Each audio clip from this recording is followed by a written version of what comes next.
here's Jashawn and I headed for yet another cruise. Jashawn getting her moisturizer confiscated at TSA. We got there so early, seriously, it took us like 2 minutes to get through security. And then a couple hours later, we're in a long-ass line just to get on the plane. Joy to the world. Yeah, there's Jashawn and I looking forward to our free Carnival cruise that she won in 2024 on our anniversary. And here we go, flying. Okay, so it is now Sunday morning, and my wife is sitting naked on the bed putting sunscreen on, and I'm not going to show you that because that costs extra. And we're actually going to be leaving. Excuse me. I love you. And then we're watching Friends on TV, and then we're actually going to be catching an Uber from Houston to Galveston. It's about an hour and 15-minute drive, and we're going to be hitting there and probably waiting in lots of lines because that's what we do. And so begins the most stressful cruise I've ever been on in my life. Seriously, this was horrible. The security station was more stressful than any TSA I've ever been in my life. And look at this. I was in that line for about 20 minutes before it even started moving. It was pretty bad. What really pissed me off, I paid almost $1,200 for a drinks package between my wife and I, and the only reason I got it is so she could have some alcohol. I don't drink, so hey, I got it so she could have some. And it turns out they won't let me have anything on Embarkation Day. You had to pay for a Pepsi, a flippin' Pepsi. It was the most ridiculous thing I've ever seen in my life. Everyone's just sitting around doing literally nothing because the rooms aren't open yet. It is a pretty ship, the Carnival Dream. And look, they don't believe in cleaning their windows. I mean, it's gross. The public window. And this is the promenade before the stores open. The stores stay closed until we're out of the port, so they don't have to charge a sales tax. All right, so here's the smoking casino. They actually have 2 casinos. It's actually spaced better than any Royal Caribbean ship I've been on.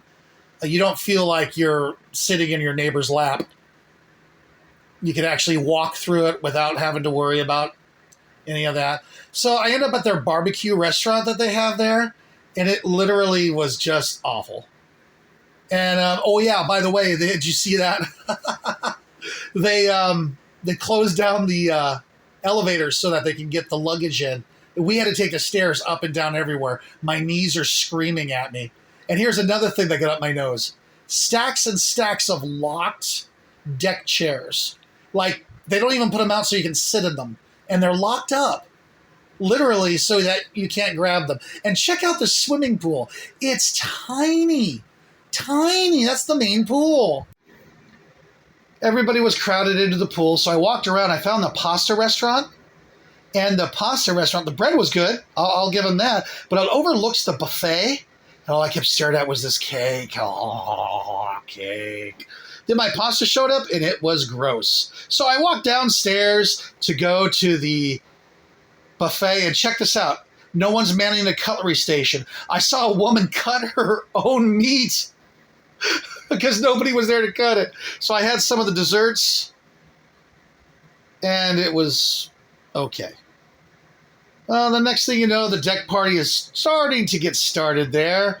People starting to gather. And the engines, I guess you call them that, are starting to move. We're starting to take off. So here we are. You're looking at all the seagulls getting all the, food that's stirring up from these big, huge engines. And then all of a sudden there were dolphins that just appeared. I'm going to assume that they're eating too. It was pretty cool. They just kind of were swimming around and showing themselves a bit. Nothing too excited. Then we passed the Carnival Jubilee, which looks like a fun ship. Look, they got a roller coaster up top. Seriously, a roller coaster. And then I passed the deck party again. Everything's going. There's the Cat in the Hat and Thing 1 and Thing 2 dancing with them. Man, those guys got to be hot in those things. It was really hot, like super humid. And I walked around the other side, and we saw the Royal, was that the Wonder of the Seas? And all I wanted to do was join them.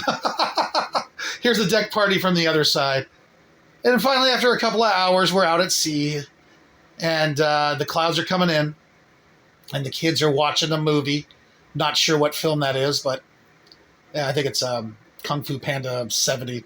Here's a great shot of the noxious fumes coming out of the stack. Food looked particularly good, so I just kind of got a little sample. Some sort of pork something and pork something else. And then I got some cold cuts and cheese because I knew that I could actually eat them. The meat's tender enough, but lacks a lot of flavor. It's like something I made at home, but not putting any spices in it. I'm having flashbacks to Navigator of the Seas, which was a cruise that I took a number of years ago and didn't particularly like the food. I literally ended up losing weight on that cruise.